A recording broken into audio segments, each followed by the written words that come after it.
Alô, amigos e seguidores do canal, bem-vindos. Depois desse nosso especial de Halloween, dessa meia-noite, hoje é sábado Lovecraft, dia 1º de novembro, dia de Todos os Santos.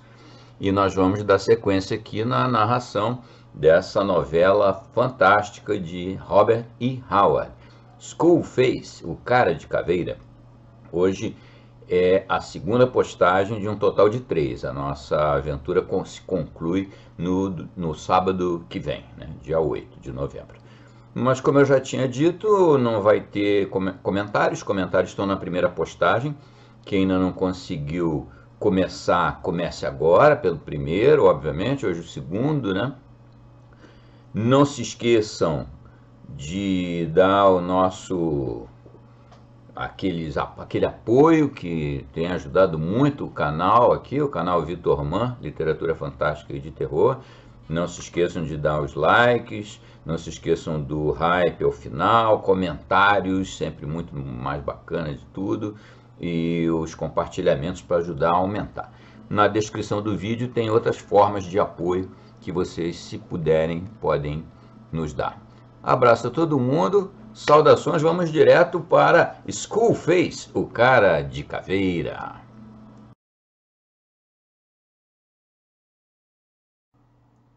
Skullface, capítulo 11, 4 e 34. Duvidando, sonhando sonhos que nenhum mortal jamais ousou sonhar antes. Poe. A porta se fechou suavemente atrás de mim, a grande casa escura surgindo mais nitidamente do que nunca. Curvando-me, atravessei o gramado molhado correndo, uma figura grotesca e profana, não duvido, já que qualquer homem juraria à primeira vista que eu não era um homem, mas um macaco gigante. Tão astutamente o mestre havia planejado. Escalei o muro, desci para a terra além e abri caminho pela escuridão e pela garoa até o grupo de árvores que mascarava o automóvel. O motorista negro se inclinou para fora do banco da frente. Eu respirava com dificuldade e tentei de várias maneiras simular as ações de um homem que acabou de cometer um assassinato a sangue frio e fugiu da cena do crime. Você não ouviu nada? Nenhum som? Nenhum grito? Sibilei agarrando seu braço. Nenhum barulho, exceto um leve estrondo quando você entrou, respondeu ele. Você fez um bom trabalho. Ninguém que passasse pela estrada poderia suspeitar de nada. E você ficou no carro o tempo todo? Perguntei. E quando ele respondeu que sim, agarrei seu tornozelo e passei a mão na sola do seu sapato. Estava perfeitamente seco, assim como a barra de sua calça. Satisfeito, subi no banco de trás. Se ele tivesse pisado na terra, o sapato e a roupa teriam demonstrado pela umidade reveladora. Ordenei que ele não ligasse o motor até que eu tivesse removido a pele de macaco, e então aceleramos pela noite, e eu fui vítima de dúvidas e incertezas. Por que Gordon confiaria na palavra de um estranho e antigo aliado do mestre? Ele não classificaria minha história como os delírios de um viciado em drogas, ou uma mentira para enganá-lo? Ainda assim, se ele não tivesse acreditado em mim, por que me deixara ir? Eu só podia confiar. De qualquer forma, o que Gordon fizesse ou deixasse de fazer dificilmente afetaria minha sorte no final, mesmo que Zuleika tivesse me fornecido algo que apenas prolongaria o número de meus dias. Meus pensamentos se concentraram nela, e mais do que minha esperança de vingança contra Catulo, era a esperança de que Gordon pudesse salvá-la das garras do demônio. De qualquer forma, pensei sombriamente, se Gordon falhasse comigo, eu ainda teria em minhas mãos, e se eu pudesse colocá-las sobre a estrutura ossuda do Cara de Caveira... De repente me peguei pensando em Yusuf Ali e suas estranhas palavras, cujo significado acabava de me ocorrer. O mestre A prometeu a mim nos dias do Império. Os dias do Império? O que isso poderia significar? O automóvel finalmente parou em frente ao prédio que escondia o Templo do Silêncio, agora escuro e silencioso. A viagem pareceu interminável e, ao desmontar, olhei para o relógio no painel do carro.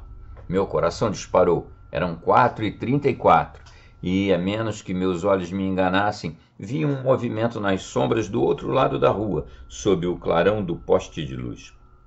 Aquela hora da noite só podia significar uma de duas coisas: algum criado do mestre aguardando meu retorno, ou então Gordon havia cumprido sua palavra. O negro foi embora e eu abri a porta, atravessei o bar deserto e entrei na sala de ópio. Os beliches e o chão estavam cheios de sonhadores, pois lugares como estes não conhecem o dia ou a noite como as pessoas normais conhecem, mas todos jaziam em um sono profundo e embriagado. As lâmpadas brilhavam através da fumaça e um silêncio pairava como uma névoa sobre tudo.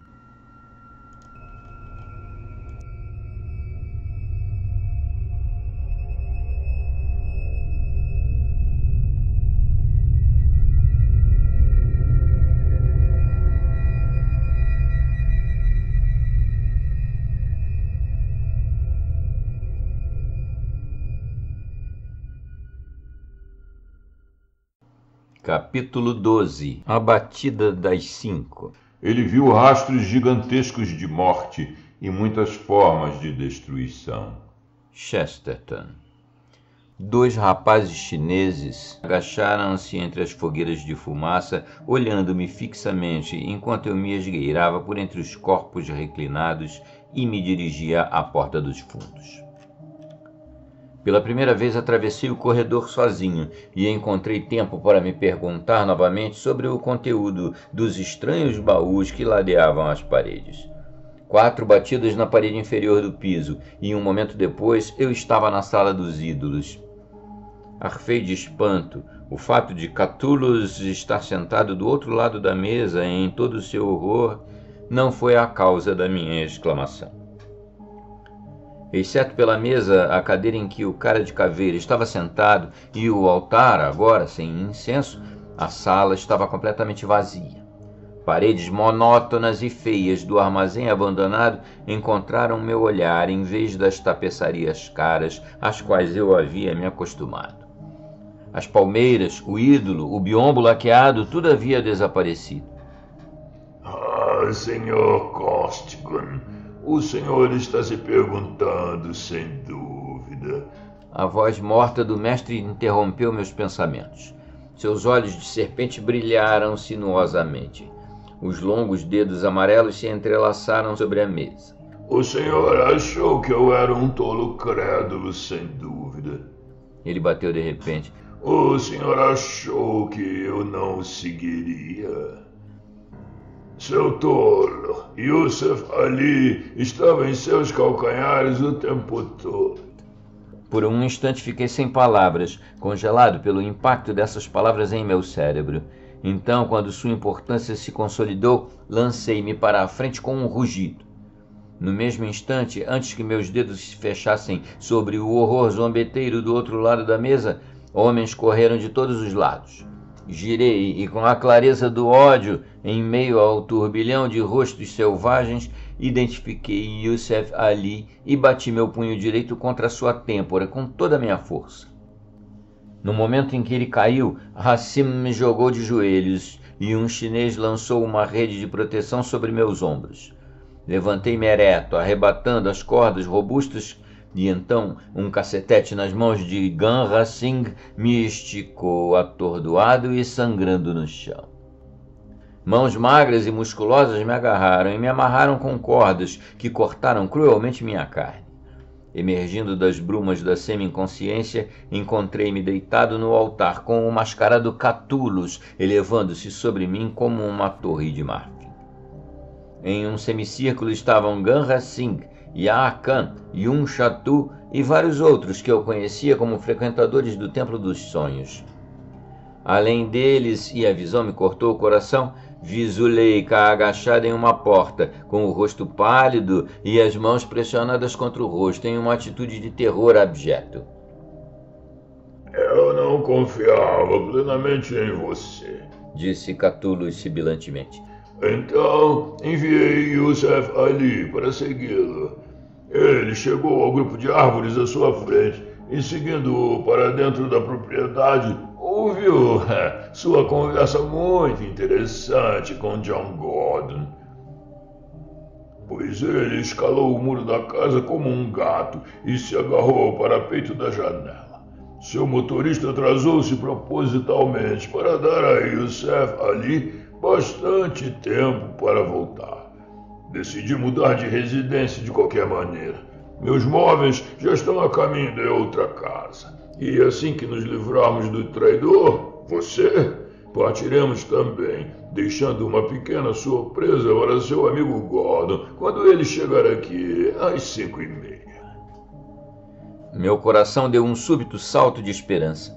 Youssef Ali havia entendido mal e Catullus permaneceu ali em falsa segurança, enquanto a força policial londrina já havia cercado a casa silenciosamente. Por cima do ombro, vi Zuleika desaparecer da porta. Olhei para Catullus, absolutamente alheio ao que ele dizia. Não faltava muito para as 5, se ele demorasse mais um pouco. Então congelei quando o egípcio disse uma palavra e Li Kung, um chinês magro e cadavérico, saiu do semicírculo silencioso e sacou da manga uma adaga longa e fina. Meus olhos procuraram o relógio que ainda repousava sobre a mesa e meu coração afundou. Ainda faltavam 10 minutos para as 5. Minha morte não importava tanto, pois simplesmente apressava o inevitável, mas em minha mente eu podia ver Catullus e seus assassinos escapando enquanto a polícia aguardava o toque das 5. O cara de caveira parou em alguma arenga e ficou em posição de escuta. Acredito que sua intuição sobrenatural o alertou do perigo. Ele deu uma rápida ordem staccato para Li Kung e o chinês saltou para a frente, a adaga erguida acima de meu peito. O ar foi repentinamente sobrecarregado por uma tensão dinâmica. A ponta afiada da adaga pairou bem acima de mim. Alto e claro soou o som de um apito policial, e logo após o som ouviu-se um estrondo terrível vindo da frente do armazém. Catullus entrou em atividade frenética. Sibilando ordens como um gato cuspindo, ele saltou para a porta secreta e os outros o seguiram. As coisas aconteceram com a velocidade de um pesadelo. Li Kung havia seguido os outros, mas Catullus lançou uma ordem por cima do ombro e o chinês se virou e veio correndo em direção ao altar onde eu jazia, a adaga erguida, o desespero estampado no rosto. Um grito rompeu o clamor e, enquanto eu me contorcia desesperadamente para evitar a adaga que descia, vislumbrei Catullus arrastando Zuleika para longe. Então, com um puxão frenético, caí do altar no momento em que a adaga de Li Kung, roçando meu peito, afundou centímetros na superfície manchada de escuridão e estremeceu ali. Eu havia caído de lado, perto da parede, e o que estava acontecendo na sala eu não conseguia ver, mas parecia que ao longe eu podia ouvir homens gritando fraca e horrivelmente. Então Li Kung arrancou sua lâmina e saltou, como um tigre, para a extremidade do altar. Simultaneamente um revólver disparou da porta. O chinês girou, a adaga voando de sua mão, e caiu no chão. Gordon veio correndo da porta onde Zuleika estivera alguns momentos antes, com a pistola ainda fumegando na mão. Atrás dele estavam 3 homens magros, de aparência impecável, à paisana. Ele cortou minhas amarras e me arrastou para cima. Rápido! Para onde eles foram? A sala estava vazia, exceto por mim, Gordon e seus homens, embora 2 homens mortos jazessem no chão. Encontrei a porta secreta e, após alguns segundos de busca, localizei a alavanca que a abria. Com os revólveres em punho, os homens se agruparam ao meu redor e espiaram nervosamente a escada escura. Nenhum som se ouvia da escuridão total. Isso é estranho, murmurou Gordon. Suponho que o mestre e seus servos tenham vindo por aqui quando saíram do prédio, já que certamente não estão aqui agora. E Larry e seus homens deviam tê-los detido no próprio túnel ou na sala dos fundos da casa de Yun Shatu. De qualquer forma, em qualquer caso, eles já deveriam ter se comunicado conosco. Cuidado, senhor! Exclamou um dos homens de repente, e Gordon, com uma exclamação, golpeou com o cano da pistola e esmagou uma cobra enorme que havia rastejado silenciosamente pelos degraus, vinda da escuridão abaixo. Vamos investigar isso, disse ele endireitando-se. mas antes que ele pudesse subir o primeiro degrau, eu o interrompi. Pois, arrepiado, comecei a entender vagamente algo do que havia acontecido. Comecei a entender o silêncio no túnel, a ausência dos detetives, os gritos que ouvira alguns minutos antes, enquanto jazia no altar. Examinando a alavanca que abria a porta, encontrei outra alavanca menor. Comecei a acreditar que sabia o que aqueles baús misteriosos no túnel continham. "Gordon", disse eu com voz rouca, "você tem uma lanterna elétrica?" Um dos homens sacou uma grande. "Aponte a luz para o túnel, mas como você preza sua vida, não coloque um pé nos degraus." O feixe de luz atravessou as sombras, iluminando o túnel, gravando com ousadia uma cena que assombrará meu cérebro pelo resto da minha vida. No chão do túnel, entre os baús que agora estavam escancarados, jaziam 2 homens que eram membros do melhor serviço secreto de Londres. Eles jaziam com membros retorcidos e rostos horrivelmente distorcidos, e acima e ao redor deles se contorciam em longas e brilhantes cintilações escamosas dezenas de répteis hediondos. O relógio bateu 5 horas.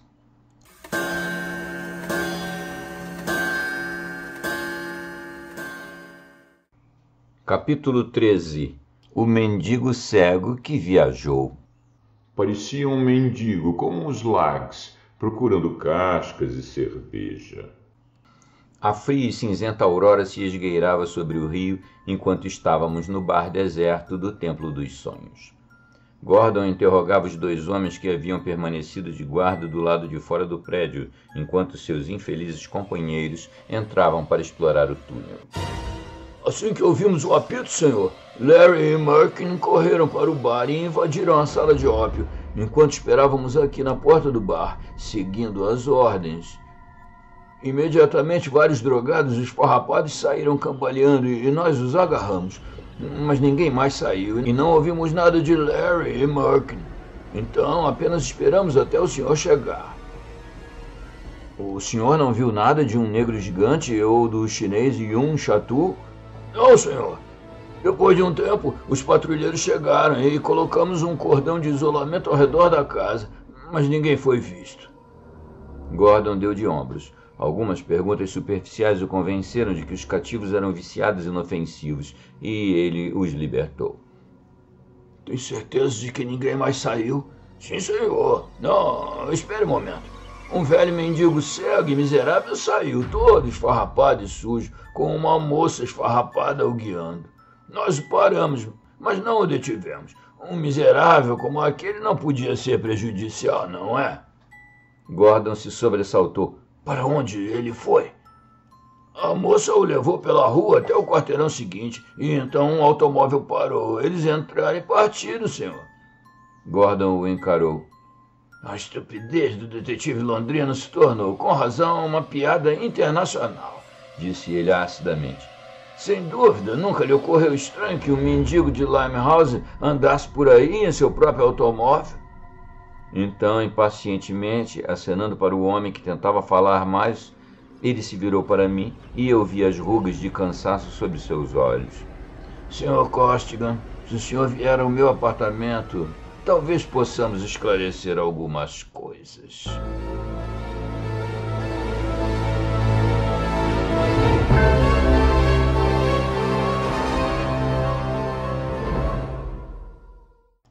Capítulo 14. O Império Negro. Oh, as novas lanças mergulhadas em sangue vital, enquanto a mulher gritava em vão. Oh, os dias antes dos ingleses. Quando esses dias voltarão? Mandy. Gordon riscou um fósforo e distraidamente deixou-o tremeluzir e se apagar em sua mão. Seu cigarro turco pendia, apagado entre seus dedos. "Essa é a conclusão mais lógica a se chegar", dizia ele. "O elo fraco da nossa corrente era a falta de homens. Mas, maldição, não se pode reunir um exército às 2 da manhã, mesmo com a ajuda da Scotland Yard. Fui até Limehouse, deixando ordens para que vários patrulheiros me seguissem o mais rápido possível e formassem um cordão de isolamento ao redor da casa. Eles chegaram tarde demais para impedir que os criados do mestre escapassem pelas portas e janelas laterais. Sem dúvida, como poderiam facilmente fazer, com apenas Finnegan e Hansen de guarda na frente do prédio. No entanto, chegaram a tempo de impedir que o próprio mestre escapasse daquela maneira. Sem dúvida, ele se demorou para se disfarçar e foi pego dessa maneira. Ele deve sua fuga à sua astúcia e ousadia, e ao descuido de Finnegan e Hansen. A moça que o acompanhava... Ela era Zuleika, sem dúvida, respondi apático, me perguntando novamente que algemas aprendiam ao feiticeiro egípcio. Você deve sua vida a ela, Gordon respondeu, acendendo outro fósforo. Estávamos parados nas sombras em frente ao armazém, esperando a hora soar. E, claro, sem saber o que estava acontecendo na casa, quando uma moça apareceu em uma das janelas gradeadas e nos implorou, pelo amor de Deus, que fizéssemos alguma coisa, que um homem estava sendo assassinado. Então arrombamos a porta imediatamente. No entanto, ela não estava à vista quando entramos. Ela voltou para o quarto, sem dúvida, murmurei, e foi forçada a acompanhar o mestre. Que Deus conceda que ele não saiba nada sobre os truques dela. Não sei, disse Gordon, deixando cair o fósforo carbonizado. Se ela adivinhou nossa verdadeira identidade ou se apenas fez o apelo em desespero. No entanto, o ponto principal é este. As evidências apontam para o fato de que, ao ouvir o apito, Larry e Merkin invadiram a casa de Yun Shatu pela frente, no mesmo instante em que meus 3 homens e eu atacamos a fachada do armazém. Como levamos alguns segundos para arrombar a porta, é lógico supor que eles encontraram a porta secreta e entraram no túnel antes de conseguirmos entrar no armazém.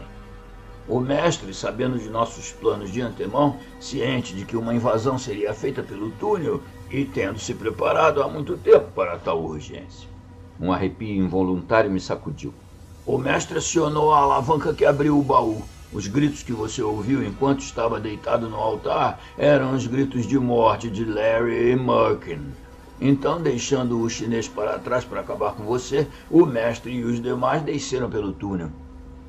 Por incrível que pareça, e abrindo o caminho ilesos entre as serpentes, entraram na casa de Yun Shatu e escaparam de lá.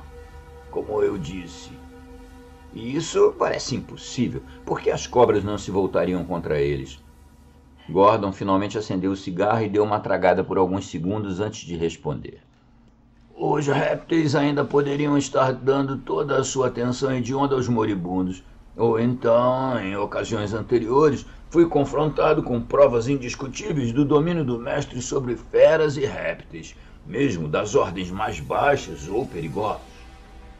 Como ele e seus escravos passaram ilesos entre aqueles demônios escamosos, deve permanecer, no momento, um dos muitos mistérios não resolvidos relativos àquele homem estranho. Mexi-me inquieto na cadeira. Isso trouxe à tona um ponto que eu tinha vindo esclarecer, pois eu havia chegado aos aposentos elegantes, mas bizarros de Gordon.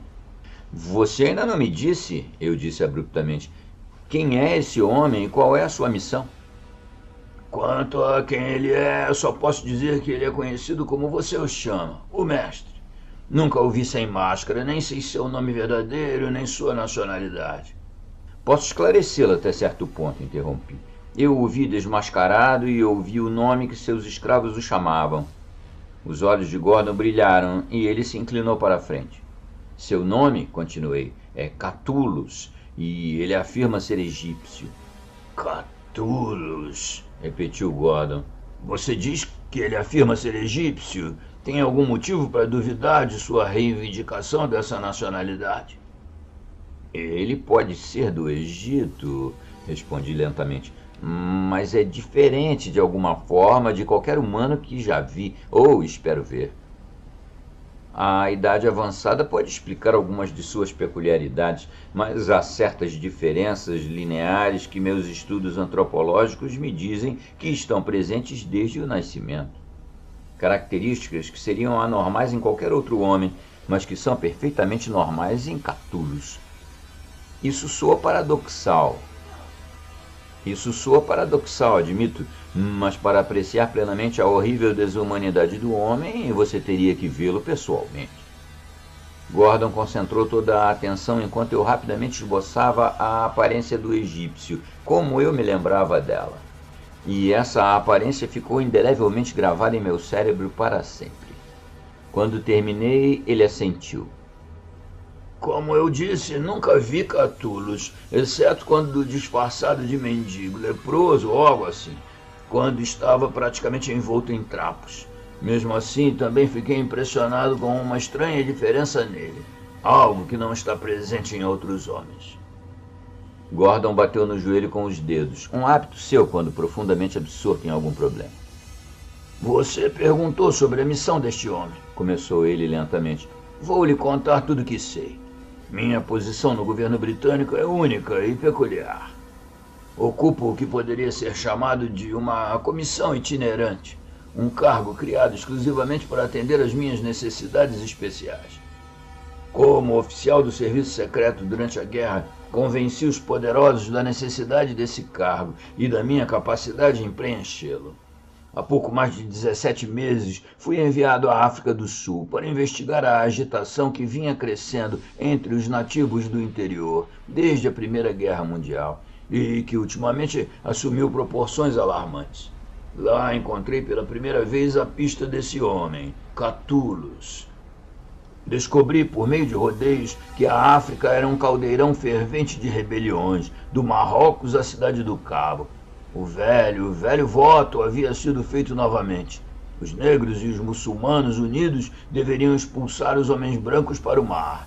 Esse pacto já havia sido feito antes, mas sempre, até então, quebrado. Agora, porém, eu sentia um intelecto gigantesco e um gênio monstruoso por trás do véu. Um gênio poderoso o suficiente para realizar essa união e mantê-la coesa. Trabalhando inteiramente com base em insinuações e vagas pistas sussurradas, segui a trilha pela África Central, até o Egito. Lá, finalmente encontrei evidências definitivas da existência de tal homem. Os sussurros insinuavam a existência de um morto-vivo, um homem com cara de caveira. Soube que esse homem era o sumo sacerdote da misteriosa Sociedade do Escorpião, do norte da África. Ele era chamado de Cara de Caveira, Skullface, o Mestre e o Escorpião. Seguindo uma trilha de funcionários subornados e segredos de Estado roubados, finalmente o segui até Alexandria, onde o vi pela primeira vez em uma taverna no bairro nativo, disfarçado de leproso então. Ouvi-o distintamente ser chamado de Poderoso Escorpião pelos nativos, mas ele me escapou. Todos os vestígios desapareceram então. A trilha desapareceu completamente, até que rumores de acontecimentos estranhos em Londres me chegaram, e eu voltei para a Inglaterra para investigar um aparente vazamento no Ministério da Guerra. Como eu pensava, o Escorpião havia me precedido. Este homem, cuja educação e ofício transcendem tudo o que já conheci, é simplesmente o líder e instigador de um movimento mundial, como o mundo nunca viu antes. Ele planeja, em uma palavra, a derrubada de todas as raças brancas. Seu objetivo final é um império negro, com ele mesmo como imperador do mundo. E para esse fim, ele uniu em uma única conspiração monstruosa o negro, o marrom e o amarelo. Agora entendo o que Yusuf Ali quis dizer quando falou os dias do Império, murmurei. Exatamente. Gordon respondeu com excitação contínua. O poder de Catullus é ilimitado e inimaginável. Como um polvo, seus tentáculos se estendem até os altos escalões da civilização e os cantos mais distantes do mundo. E sua arma principal é a droga. Ele inundou a Europa e, sem dúvida, a América com ópio e haxixe. E, apesar de todos os esforços, tem sido impossível descobrir a brecha nas barreiras por onde a substância infernal está chegando. Com isso, ele enreda e escraviza homens e mulheres. Você me contou sobre os homens e mulheres aristocráticos que viu chegando ao bar de Yum Chatou. Sem dúvida eram viciados em drogas, pois, como eu disse, O hábito se esconde em altos cargos, detentores de cargos governamentais, sem dúvida, vindo negociar o que desejam e dando em troca segredos de Estado, informações privilegiadas e a promessa de proteção pelos crimes do mestre. Ele não trabalha de qualquer jeito. Antes mesmo que a enchente negra se rompa, ele estará preparado. Se conseguir o que quer, os governos das raças brancas serão favos de mel de corrupção. Os homens mais fortes das raças brancas estarão mortos. Os segredos de guerra dos homens brancos serão seus. Quando isso acontecer, espera uma revolta simultânea contra a supremacia branca de todas as raças de cor. Raças que na última guerra aprenderam os métodos de batalha dos homens brancos e que, lideradas por um homem como Catullus e armadas com as melhores armas dos homens brancos, serão quase invencíveis. Um fluxo constante de rifles e munições tem chegado à África Oriental e só foi interrompido quando descobri a fonte. Descobri que uma empresa escocesa séria e confiável estava contrabandeando essas armas entre os nativos. E descobri mais. O gerente dessa empresa era um escravo do ópio. Isso bastava. Vi a mão de Catullus no caso. O gerente foi preso e cometeu suicídio em sua cela. Essa é apenas uma das muitas situações com as quais sou chamado a lidar. Mais uma vez, o caso do Major Ferland Morley. Ele, como eu, tinha uma comissão muito flexível e havia sido enviado ao Transvaal para trabalhar no mesmo caso. Ele enviou a Londres vários documentos secretos para a guarda. Eles chegaram há algumas semanas e foram guardados em um cofre de banco. A carta que os acompanhava continha instruções explícitas de que não deveriam ser entregues a ninguém, além do próprio Major, quando ele os procurasse pessoalmente, ou, em caso de sua morte, a mim mesmo. Assim que soube que ele havia partido da África, enviei homens de confiança a Bordeaux, onde pretendia fazer seu primeiro desembarque na Europa. Não conseguiram salvar a vida do Major, mas atestaram sua morte, pois encontraram seu corpo em um navio abandonado, cujo casco estava encalhado na praia. Tentaram manter o caso em segredo, mas de alguma forma vazou para os jornais, resultando em... Começo a entender por que eu deveria me passar pelo infeliz Major, interrompi. Exatamente. Com uma barba postiça e seu cabelo preto tingido de loiro, você teria se apresentado no banco, recebido os papéis do banqueiro, que conhecia o Major Morley intimamente o suficiente para se deixar enganar por sua aparência, e os papéis teriam então caído nas mãos do mestre. Só posso especular sobre o conteúdo desses papéis, pois os eventos estão ocorrendo rápido demais para que eu possa solicitá-los e obtê-los. Mas eles devem tratar de assuntos intimamente ligados às atividades de Catullus. Como ele soube deles e das disposições da carta que os acompanha, não faço ideia, mas como eu disse, Londres está infestada de seus espiões. Em minha busca por pistas, frequentei Limehouse disfarçado como você me viu pela primeira vez. Fui com frequência ao Templo dos Sonhos e até consegui entrar na Sala dos Fundos, pois suspeitava de algum tipo de encontro nos fundos do prédio. A ausência de saída me deixou perplexo e não tive tempo de procurar portas secretas antes de ser expulso pelo gigante negro Hassim, que não suspeitava da minha verdadeira identidade. Percebi que o leproso entrava ou saía com muita frequência da casa de Yun Chatu, e finalmente me dei conta que, sem sombra de dúvida, esse suposto leproso era o próprio Escorpião. Naquela noite você me encontrou no sofá da sala de ópio. Eu tinha ido lá sem nenhum plano especial em mente. Ao ver Catullus saindo, decidi me levantar e segui-lo, mas você estragou tudo. Ele tocou o queixo e riu sombriamente. Eu era campeão amador de boxe em Oxford, disse ele, mas o próprio Tom Cribb não teria resistido àquele golpe. Ou teria desferido. Lamento, como lamento poucas coisas. Não precisa se desculpar. Você salvou minha vida imediatamente depois.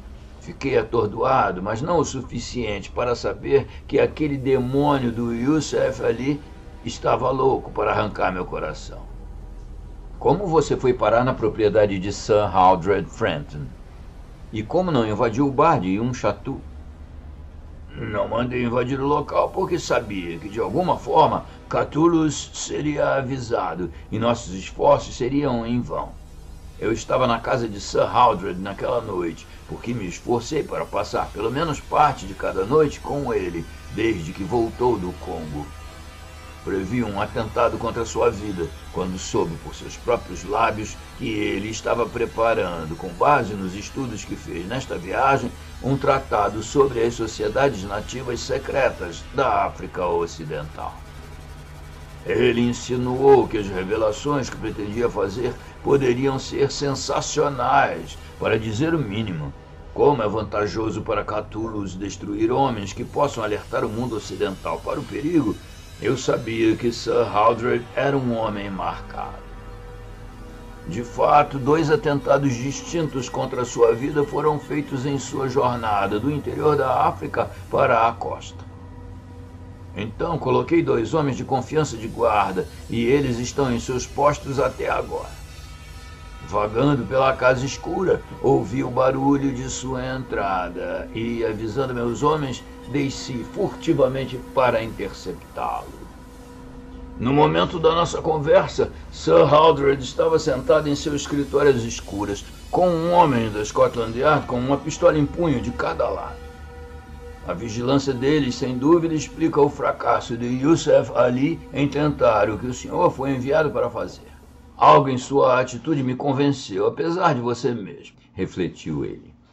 Admito que tive alguns momentos difíceis de dúvida enquanto esperava na escuridão que precede o amanhecer, do lado de fora do armazém. Gordon levantou-se de repente e, indo até um cofre que ficava em um canto da sala, tirou de lá um envelope grosso. Embora Catullus tenha me dado checkmate em quase todos os movimentos, disse ele, não fiquei totalmente ocioso. Observando os frequentadores de Yunchatu, compilei uma lista parcial dos homens de confiança do egípcio e seus registros. O que você me contou me permitiu completar essa lista. Como sabemos, seus capangas estão espalhados por todo o mundo e possivelmente há centenas deles aqui em Londres. No entanto, esta é uma lista daqueles que acredito estarem em seu conselho mais próximo, agora com ele, aqui na Inglaterra. Ele mesmo lhe disse que poucos de seus seguidores o viram desmascarado. Debruçamo-nos juntos sobre a lista que continha os seguintes nomes: Yunchatu, chinês de Hong Kong, suspeito de contrabando de ópio, guardião do Templo dos Sonhos, residente em Limehouse há 7 anos. Hassim, ex-chefe senegalês, procurado no Congo francês por assassinato. Santiago, um negro fugido do Haiti sob suspeita de atrocidades relacionadas ao culto voodoo. Yahar Khan, Afridi, antecedentes desconhecidos. Yusuf Ali, mouro, traficante de escravos no Marrocos, suspeito de ser um espião alemão na Primeira Guerra Mundial, instigador da rebelião Felahin no Alto Nilo. Ganra Singh, Lahore, Índia, um Sikh, contrabandista de armas para o Afeganistão. Participou ativamente dos distúrbios de Lahore e Delhi, suspeito de assassinato em 2 ocasiões, um homem perigoso. Stephen Costigan, americano, residente na Inglaterra desde a guerra, viciado em haxixe, homem de força notável. Li Kung, norte da China, contrabandista de ópio. Linhas haviam sido traçadas significativamente através de 3 nomes, o meu, o de Li Kung e o de Yusuf Ali. Nada foi escrito ao lado do meu, mas após o nome de Li Kung, foi rabiscado brevemente com os caracteres desconexos de Gordon. Batido por John Gordon durante o ataque a Yunchatu, e após o nome de Yusuf Ali, morto por Stephen Costigan durante o ataque a Yunchatu. Eu ri sem alegria. Império Negro ou não, Yusuf Ali jamais seguraria Zuleika em seus braços, pois ele nunca se reerguerá de onde eu o derrubara. Eu não sei, disse Gordon sombriamente enquanto dobrava a lista e a recolocava no envelope. Que poder Catullus tem que une homens negros e homens amarelos para servir? Que une inimigos ancestrais, hindus, muçulmanos e pagãos estão entre seus seguidores? E de volta às brumas do Oriente, onde forças misteriosas e gigantescas estão em ação, Essa união está culminando em uma escala monstruosa. Ele olhou para o relógio. São quase 10 horas. Sinta-se à vontade, Sr. Costigan, enquanto visito a Scotland Yard e vejo se alguma pista foi encontrada sobre os novos aposentos de Catullus. Acredito que as teias estão se fechando sobre ele, e com sua ajuda, prometo que encontraremos a gangue em, no máximo, uma semana.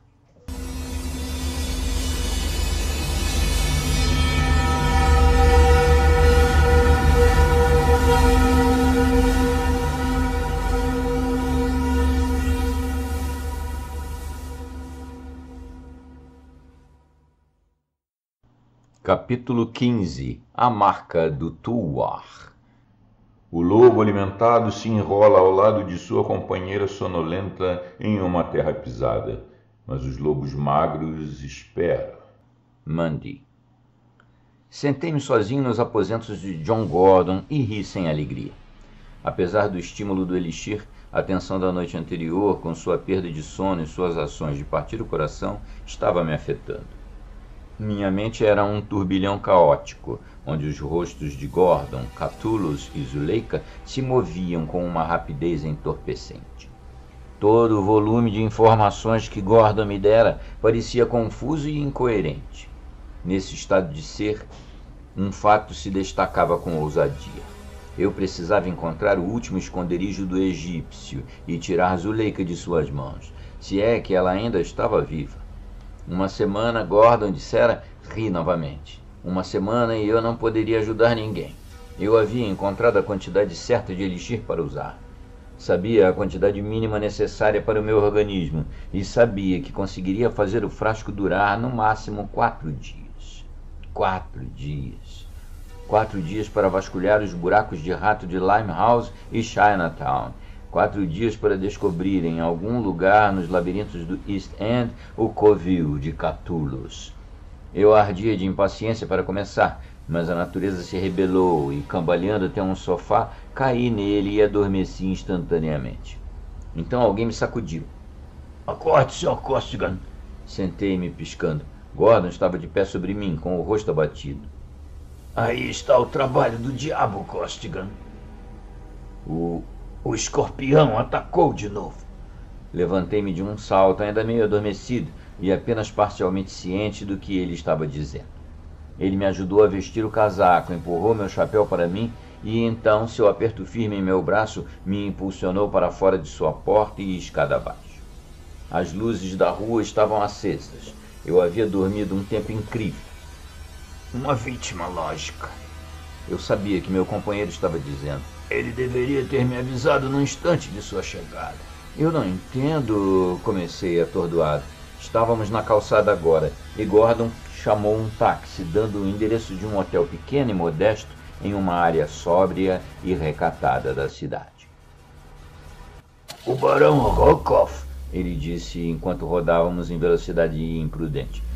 Um freelancer russo ligado ao Ministério da Guerra. Ele retornou da Mongólia ontem e aparentemente se escondeu. Sem dúvida, ele havia descoberto algo vital em relação ao lento despertar do Oriente. Ele ainda não havia se comunicado conosco e eu não fazia ideia de que ele estava na Inglaterra até agora. E você descobriu? O barão foi encontrado em seu quarto, seu cadáver mutilado de forma assustadora. O hotel respeitável e convencional que o barão condenado escolhera como seu esconderijo estava em um estado de leve tumulto, reprimido pela polícia. A gerência tentara manter o assunto em segredo, mas de alguma forma os hóspedes souberam da atrocidade e muitos estavam saindo às pressas, ou se preparando para isso, já que a polícia os estava detendo para a investigação.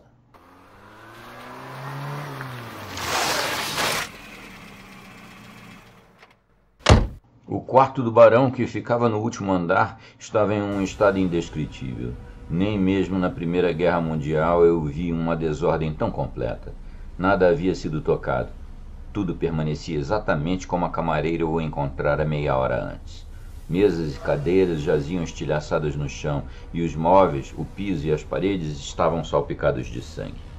O barão, um homem alto e musculoso em vida, jazia no meio do quarto, um espetáculo assustador.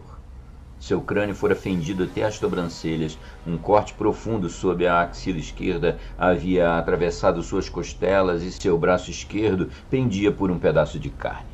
O rosto frio e barbudo exibia uma expressão de horror indescritível.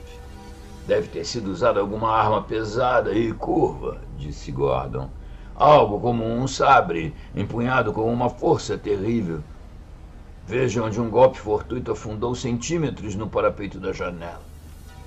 E mais uma vez o encosto grosso dessa cadeira pesada foi rachado como uma telha. Um sabre, certamente. Um tulvar, murmurei sombriamente. Você não reconhece a obra dos açougueiros da Ásia Central? Yarkhan esteve aqui. O afegão. Ele atravessou os telhados, é claro, e desceu até o parapeito da janela por meio de uma corda com nós, presa a algo na beirada do telhado. Por volta da 1h30, a criada, passando pelo corredor, ouviu uma terrível comoção no quarto do barão. Cadeiras quebrando e um grito curto e repentino que morreu abruptamente em um gorgolejo medonho e então cessou. Ao som de golpes pesados, curiosamente abafados, como os de uma espada cravada profundamente na carne humana. Então todos os ruídos cessaram de repente. Ela chamou o gerente e eles tentaram a porta e, encontrando-a trancada e sem receber respostas aos seus gritos, abriram-na com a chave da escrivaninha. Apenas o cadáver estava lá, mas a janela estava aberta. Isso é estranhamente diferente do procedimento usual de Catullus. Falta a sutileza. Muitas vezes, suas vítimas parecem ter morrido de causas naturais. Eu mal entendo. Vejo pouca diferença no resultado, respondi. Não há nada que possa ser feito para prender o assassino como está. É verdade. Gordon franziu a testa. Sabemos quem fez isso, mas não há provas, nem mesmo uma impressão digital. Mesmo que soubéssemos onde o afegão está escondido e o prendêssemos, não poderíamos provar nada. Haveria uma dúzia de homens para jurar álibis por ele. O barão retornou ontem. Catullus provavelmente só soube de sua chegada esta noite. Ele sabia que amanhã o Rokoff me revelaria sua presença e me contaria o que descobrira no norte da Ásia. O egípcio sabia que precisava atacar rapidamente, e sem tempo para preparar uma forma de assassinato mais segura e elaborada, enviou o Afrid com seu tulwar. Não há nada que possamos fazer, pelo menos não até descobrirmos o esconderijo do escorpião. O que o barão descobriu na Mongólia nunca saberemos, mas que se tratava dos planos e aspirações de Catullus, podemos ter certeza. Descemos as escadas novamente e saímos para a rua, acompanhados por um dos homens da Scotland Yard. Gordon sugeriu que voltássemos caminhando para seu apartamento, e eu aproveitei a oportunidade para deixar o ar fresco da noite dissipar um pouco das teias de aranha do meu cérebro confuso. Enquanto caminhávamos pelas ruas desertas, Gordon de repente praguejou ferozmente.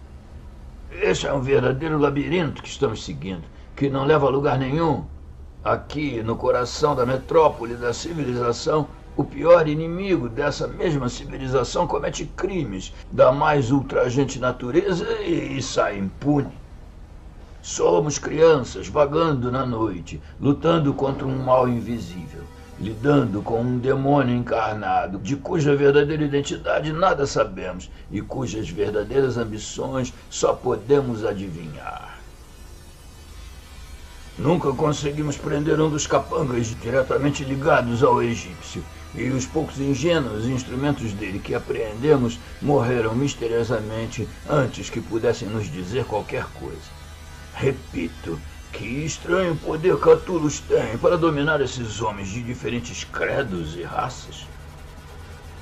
Os homens em Londres com ele são, claro, em sua maioria renegados, escravos da droga, mas seus tentáculos se estendem por todo o Oriente. Algum domínio é o dele. Este poder que enviou o chinês Li Kung de volta para matá-lo, diante da morte certa. Que enviou Yarkhan, o muçulmano, sobre os telhados de Londres para cometer assassinatos. O mesmo que mantém Zuleika circassiana em laços invisíveis de escravidão.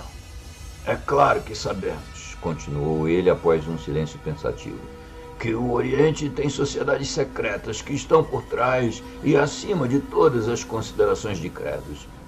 Existem cultos na África e no Oriente cuja origem remonta a Ofir e à queda de Atlântida. Esse homem deve ser um poder em alguma ou possivelmente em todas essas sociedades.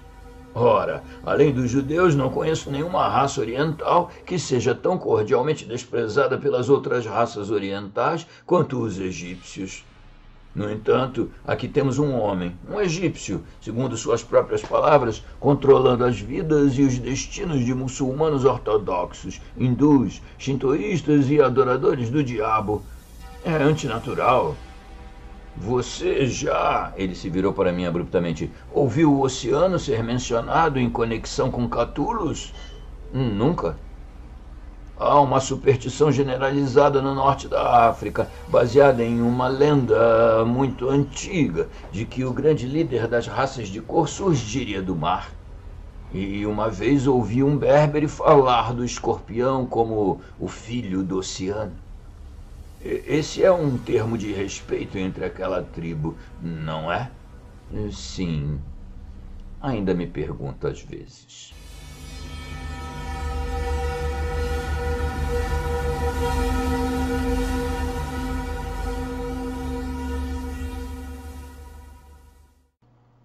Capítulo 16. A múmia que riu. Rindo como crânios espalhados que jazem depois de batalhas perdidas e se voltam para o céu, um riso eterno. Chesterton. Uma loja aberta tão tarde? Comentou Gordon de repente. Uma neblina havia descido sobre Londres e ao longo da rua tranquila que atravessávamos, as luzes brilhavam com a peculiar névoa avermelhada, característica de tais condições atmosféricas. Nossos passos ecoavam tristemente. Mesmo no coração de uma grande cidade, sempre há trechos que parecem negligenciados e esquecidos. Uma rua assim era esta. Nem mesmo um policial estava à vista. A loja que havia atraído a atenção de Gordon estava bem à nossa frente, do mesmo lado da rua. Não havia nenhuma placa sobre a porta, apenas algum tipo de emblema, algo como um dragão. A luz fluía da porta aberta e das pequenas vitrines de cada lado. Como não era um café nem a entrada de um hotel, nos pegamos especulando distraidamente sobre o motivo de estar ainda aberto. Normalmente, suponho, nenhum de nós teria pensado no assunto, mas nossos nervos estavam tão à flor da pele que instintivamente desconfiamos de qualquer coisa fora do comum. Então, algo aconteceu. Um homem muito alto e muito magro, consideravelmente curvado, surgiu de repente da neblina à nossa frente, além da loja. Eu só o vislumbrei, uma impressão de incrível magreza, de roupas gastas e amassadas, um chapéu alto de seda puxado para perto das testas, um rosto inteiramente escondido por um cachecol. Então ele se virou e entrou na loja. Um vento frio sussurrava pela rua, distorcendo a neblina em fantasmas tênues, mas a frieza que me atingiu transcendeu a do vento. "Gordon!" exclamei em voz baixa e feroz. "Meus sentidos não são mais confiáveis, ou então é o próprio Catullus que acabou de entrar naquela casa." Os olhos de Gordon brilharam. Estávamos agora perto da loja e, acelerando os passos para uma corrida, ele se lançou contra a porta. O detetive e eu logo atrás.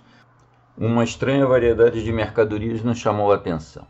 Armas antigas cobriam as paredes e o chão estava empilhado com coisas curiosas. Ídolos maiores cobriam os ombros com vestes chinesas e armaduras medievais se avolumavam sombriamente contra pilhas de tapetes orientais raros e xales de fabricação latina. O lugar era um antiquário. Não vimos nada da figura que havia despertado nosso interesse. Um velho vestido de forma bizarra, com um fez vermelho, paletó brocado e chinelos turcos, surgiu dos fundos da loja. Era um levantino de algum tipo. "Desejam alguma coisa, senhores?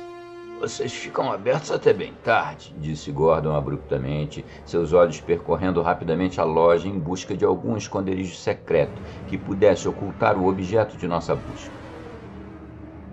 "Sim, senhor", Meus clientes são muitos professores e alunos excêntricos que têm horários muito irregulares. Muitas vezes os barcos noturnos descarregam peças especiais para mim e, com muita frequência, tenho clientes até mais tarde. Fico aberto a noite toda, senhor. E estamos apenas dando uma olhada, respondeu Gordon em um comentário à parte para Hansen. Vá para os fundos e impeça qualquer um que tente sair por ali. Hansen assentiu e caminhou casualmente até os fundos da loja. A porta dos fundos era claramente visível para nós, através de uma vista de móveis antigos e tapeçarias desbotadas penduradas para exibição. Tínhamos seguido o escorpião, se é que era ele, tão de perto que não acreditei que ele teria tempo de atravessar toda a extensão da loja e sair sem que o tivéssemos visto ao entrar. Pois nossos olhos estavam fixos na porta dos fundos desde que entramos. Gordon e eu demos uma olhada casual entre as curiosidades, manuseando e discutindo algumas delas, mas não tenho ideia de sua natureza. O Levantino sentou-se de pernas cruzadas sobre uma esteira moura perto do centro da loja e aparentemente demonstrou apenas um interesse educado em nossas explorações. Depois de algum tempo, Gordon sussurrou para mim. Não há vantagem em continuar com esse fingimento. Procuramos em todos os lugares onde o escorpião possa estar escondido, da maneira usual. Revelarei minha identidade à autoridade e revistaremos todo o prédio abertamente. Enquanto ele falava, um caminhão parou em frente à porta e 2 negros corpulentos entraram. O Levantino parecia estar esperando, pois apenas fez sinal para que se dirigissem aos fundos da loja e eles responderam com um grunhido de compreensão. Gordon e eu os observamos atentamente enquanto se dirigiam a um grande caixão de múmia que estava em pé contra a parede, não muito longe dos fundos. Eles o abaixaram até uma posição nivelada e então partiram em direção à porta, carregando-o cuidadosamente. Alto! Gordon deu um passo à frente, erguendo a mão com autoridade.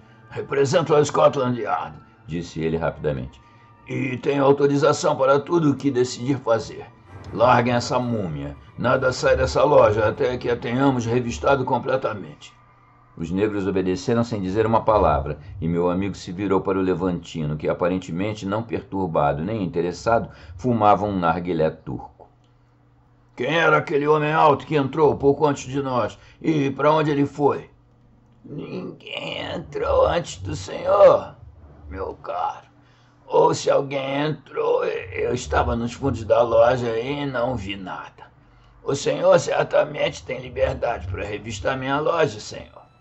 E revistamos com a habilidade combinada de um especialista do serviço secreto e um habitante do submundo, enquanto Hansen permanecia impassível em seu posto. Os 2 negros de pé sobre o caixão esculpido da múmia nos observavam impassivelmente, e o Levantino, sentado como uma esfinge em sua esteira, soltando uma névoa de fumaça no ar. A coisa toda tinha um distinto efeito de irrealidade. Por fim, perplexos, retornamos ao caixão da múmia, que certamente era longo o suficiente para esconder até mesmo um homem da altura de Catullus. A coisa não parecia estar selada como de costume, e Gordon a abriu sem dificuldade. Algo informe, envolto em panos mofados, encontrou nossos olhos. Gordon abriu um dos envoltórios e revelou cerca de 2 centímetros de um braço murcho, amarronzado e coriáceo. Ele estremeceu involuntariamente ao tocá-lo, como um homem faria ao toque de um réptil ou de alguma coisa inumanamente fria. Pegando um pequeno ídolo de metal de um suporte próximo, bateu no peito encolhido e no braço. Cada um emitiu uma batida firme, como se fosse de madeira. Gordon deu de ombros. Morto há 2000 anos de qualquer forma, e não acho que eu deva arriscar destruir uma múmia valiosa simplesmente para provar o que sabemos ser verdade. Ele fechou o caixão novamente. A múmia pode ter se desintegrado um pouco, mesmo com tanta exposição, mas talvez não. Esta última foi dirigida ao Levantino, que respondeu apenas com um gesto cortês de mão, e os negros mais uma vez levantaram a caixa e a levaram para o caminhão, e um momento depois a múmia, o caminhão e os negros desapareceram na neblina. Gordon ainda farejava a loja, mas eu permanecia imóvel no centro do salão. Atribuí isso ao meu cérebro caótico e drogado, mas a sensação que tinha de que, através dos envoltórios do rosto da múmia, grandes olhos haviam queimado os meus, olhos como poças de fogo amarelo que queimavam minha alma e me congelavam onde eu estava. E enquanto a caixa era carregada pela porta, eu sabia que a coisa sem vida dentro dela, morta só Deus sabe há quantos séculos, estava rindo, horrível e silenciosamente.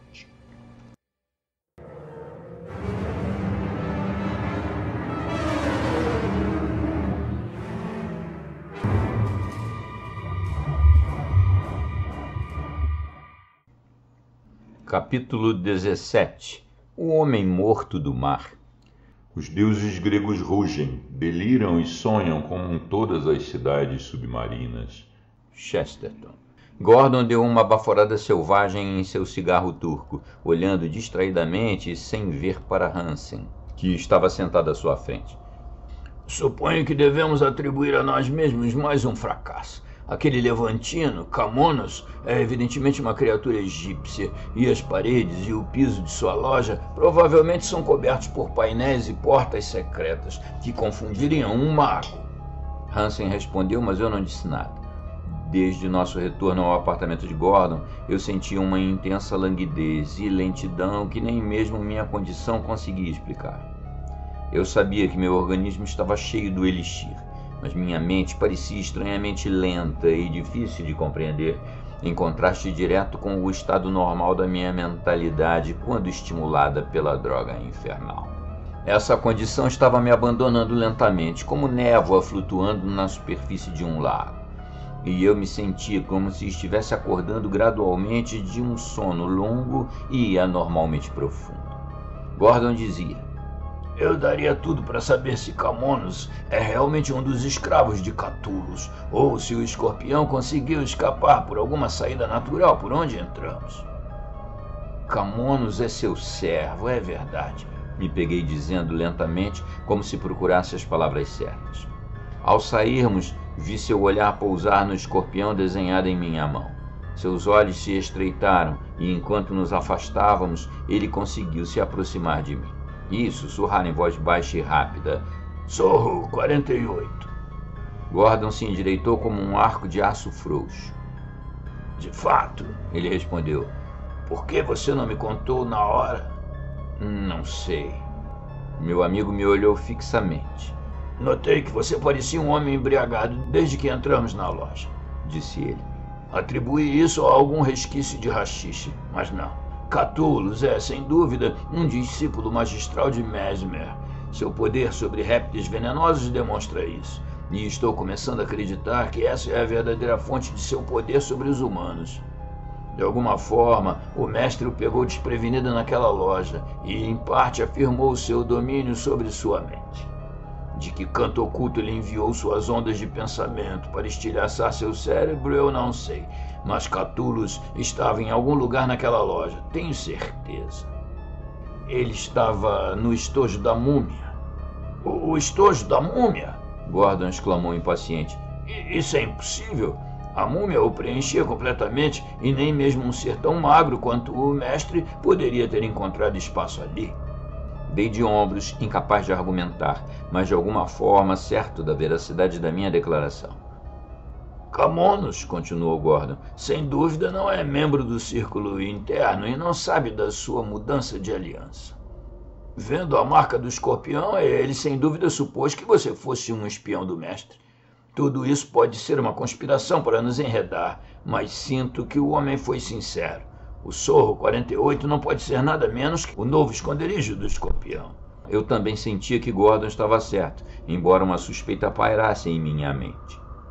Consegui os papéis do Major Morley ontem, continuou ele, e enquanto você dormia eu os revisei. Em sua maioria, eles apenas corroboraram o que eu já sabia. Tocaram na inquietação dos nativos e repetiram a teoria de que um vasto gênio estava por trás de tudo. Mas havia um assunto que me interessou muito e que acho que também lhe interessará.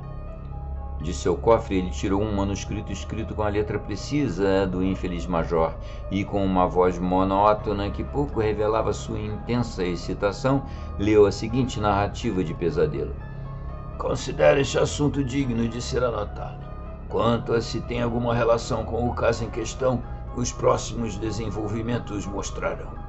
Em Alexandria, onde passei algumas semanas buscando novas pistas sobre a identidade do homem conhecido como Escorpião, conheci, por intermédio do meu amigo Ahmed Shah, o renomado egiptólogo professor Ezra Schuller de Nova York. Ele confirmou a afirmação de vários leigos a respeito da lenda do homem-oceano.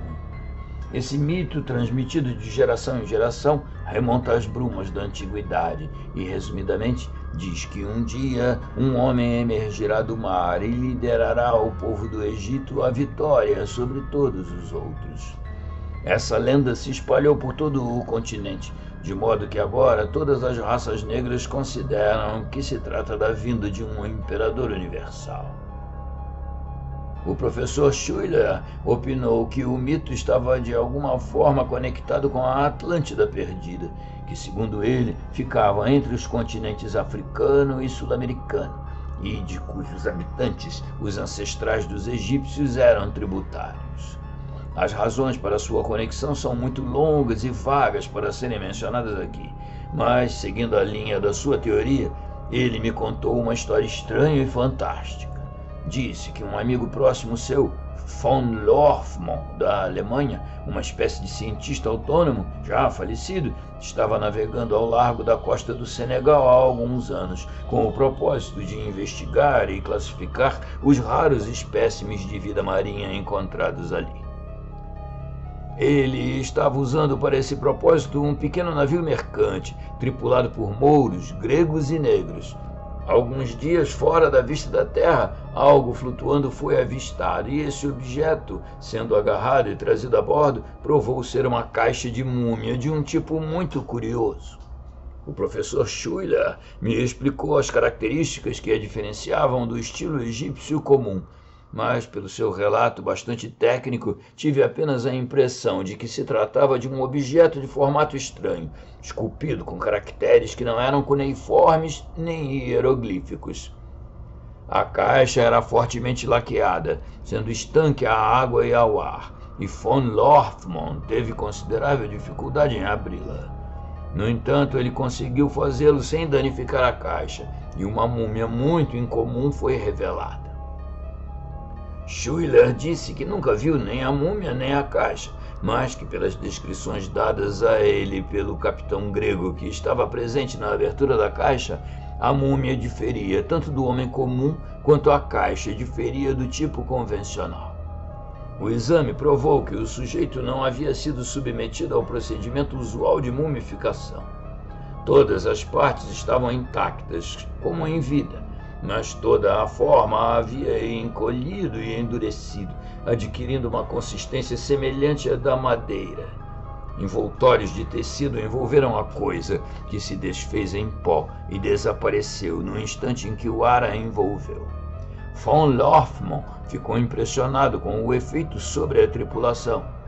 Os gregos não demonstraram interesse algum, além daquele que normalmente seria demonstrado por qualquer homem, mas os mouros, e ainda mais os negros, pareciam ter enlouquecido temporariamente. Assim que a caixa foi içada a bordo, todos caíram prostrados no convés e entoaram uma espécie de cântico de adoração, sendo necessário o uso da força para expulsá-los da cabine onde a múmia estava exposta. Houve várias brigas entre eles, e o elemento grego da tripulação e o capitão e von Lorfmann acharam melhor retornar ao porto mais próximo o mais rápido possível. O capitão atribuiu isso à aversão natural dos marinheiros a ter um cadáver a bordo, mas von Lorfmann pareceu perceber um significado mais profundo. Aportaram em Lagos e, naquela mesma noite, von Lorfmann foi assassinado em seu camarote, e a múmia e sua caixa desapareceram. Todos os marinheiros mouros e negros desertaram na mesma noite. Schuller disse, e aqui o assunto assumiu um aspecto muito sinistro e misterioso, que imediatamente depois dessa agitação generalizada entre os nativos, começou a arder e a tomar forma tangível. Ele a conectou de alguma forma com a antiga lenda. Uma aura de mistério também pairava sobre a morte de von Lorfmo. Ele havia levado a múmia para seu camarote e, prevendo um ataque da tripulação fanática, cuidadosamente trancara portas e vigias. O capitão, um homem confiável, jurou que era virtualmente impossível efetuar uma entrada por fora, e os sinais presentes apontavam para o fato de que as fechaduras haviam sido acionadas por dentro. O cientista foi morto por uma adaga que fazia parte de sua coleção e que foi deixada enterrada em seu peito. Como eu disse, imediatamente depois o caldeirão africano começou a ferver. Schuyler disse que, em sua opinião, os nativos consideravam a antiga profecia cumprida. A múmia era o homem do mar.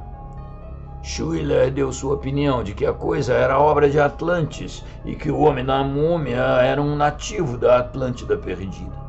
Como a múmia veio flutuar através das braças de água que cobrem a terra esquecida, ele não se atreve a oferecer uma teoria. Ele tem certeza de que em algum lugar nos labirintos fantasmagóricos das selvas africanas, a múmia foi entronizada como um deus e, inspirados pela coisa morta, os guerreiros negros estão se reunindo para um massacre em massa. Ele acredita também que algum muçulmano astuto seja a força motriz direta da rebelião ameaçada. Gordon parou e olhou para mim. As múmias parecem tecer uma dança estranha através da trama da história, disse ele. O cientista alemão tirou várias fotos da múmia com sua câmera, e foi depois de vê-las, que estranhamente não foram roubadas junto com a coisa, que o Major Morley começou a se imaginar à beira de alguma descoberta monstruosa. Seu diário reflete seu estado de espírito e se torna aqui incoerente. Sua condição parece ter beirado a insanidade. O que ele teria descoberto para desequilibrá-lo tanto? Você acha que os feitiços hipnóticos de Cthulhu foram usados contra ele? Essas fotos, comecei. Elas caíram nas mãos de Schuyler e ele deu uma para Morley. Eu a encontrei entre os manuscritos. Ele me entregou a coisa, observando-me atentamente.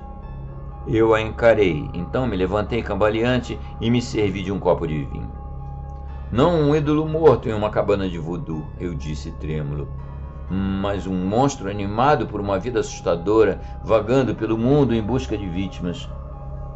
Morley tinha visto o mestre, é por isso que seu cérebro se desfez. Gordon, como espera viver novamente, esse rosto é o rosto de Cthulhu. Gordon me encarou sem palavras. A mão do mestre, Gordon. Eu ri. Um certo prazer sinistro penetrou nas brumas do meu horror ao ver o inglês de nervos de aço ficar sem fala, sem dúvida pela primeira vez na vida. Ele umedeceu os lábios e disse com uma voz quase irreconhecível: Então, em nome de Deus, Costigan, nada é estável ou certo, e a humanidade paira à beira de abismos incalculáveis de horror inominável. Se aquele monstro morto encontrado por von Lorfmo for de fato o escorpião trazido à vida de alguma forma hedionda, o que o esforço mortal pode fazer contra ele? A múmia de Camonos, comecei. Sim, o homem cuja carne é endurecida por 1000 anos de inexistência. Esse deve ter sido o próprio Cthulhu. Ele teria tido tempo de se despir, enrolar-se nos lençóis e entrar na caixa antes de entrarmos. Você se lembra de que a caixa, encostada na parede, estava parcialmente escondida por um grande ídolo birmanês que obstruía nossa visão e, sem dúvida, lhe dava tempo para cumprir seu propósito. Meu Deus, Costigan, com que horror do mundo pré-histórico estamos lidando? Ouvi falar de faquires hindus que conseguiam induzir uma condição muito semelhante à morte, comecei. Não é possível que Cthulhu, um oriental astuto, pudesse ter se colocado nesse estado e seus seguidores tivessem jogado a caixa no oceano, onde certamente seria encontrada? E ele não poderia estar nesse estado esta noite na casa de Camonos? Gordon balançou a cabeça. Não, eu vi esses faquires. Nenhum deles jamais se fingiu de morto a ponto de ficar enrugado e duro. Em suma, ressecado. Morley, narrando em outro lugar a descrição da múmia anotada por von Lofman e passada a Schuyler, menciona o fato de que grandes porções de algas marinhas aderiram a ela. Algas marinhas de um tipo encontrado apenas em grandes profundidades, no fundo dos oceanos. A madeira também era de um tipo que von Lofman não reconheceu nem classificou, apesar de ser uma das maiores autoridades vivas em flora. E suas anotações enfatizam repetidamente a enormidade da coisa. Ele admitiu que não havia como dizer a idade da múmia, mas suas dicas sugerem que ele acreditava que ela não tinha milhares de anos, mas milhões de anos. Não, precisamos encarar os fatos, já que você tem certeza de que a imagem da múmia é a de Catullus e há pouca margem para fraudes. Uma de duas coisas é praticamente certa: o escorpião nunca morreu, mas foi colocado há muito tempo naquele caixão de múmia e sua vida foi preservada de alguma forma. Ou então ele estava morto e foi trazido à vida. Qualquer uma dessas teorias, vista à luz fria da razão, é absolutamente insustentável. Somos todos loucos? Se você já tivesse caminhado pela estrada para a terra do Haxixe, eu disse sombriamente, poderia acreditar que qualquer coisa fosse verdade.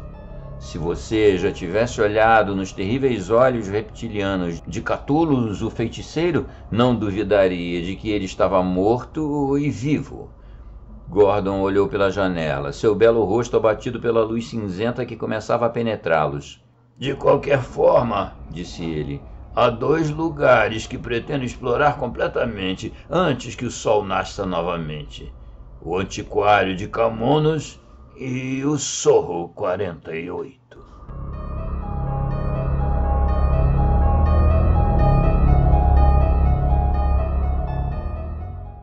Bem, pessoal, espero que tenham gostado dessa segunda parte da novela Skullface, o cara de caveira, do nosso grande Robert E. Howard. Não percam a continuação no próximo sábado. Abração para todo mundo, fiquem bem, não esqueçam dos apoios ao canal. Tchau, tchau.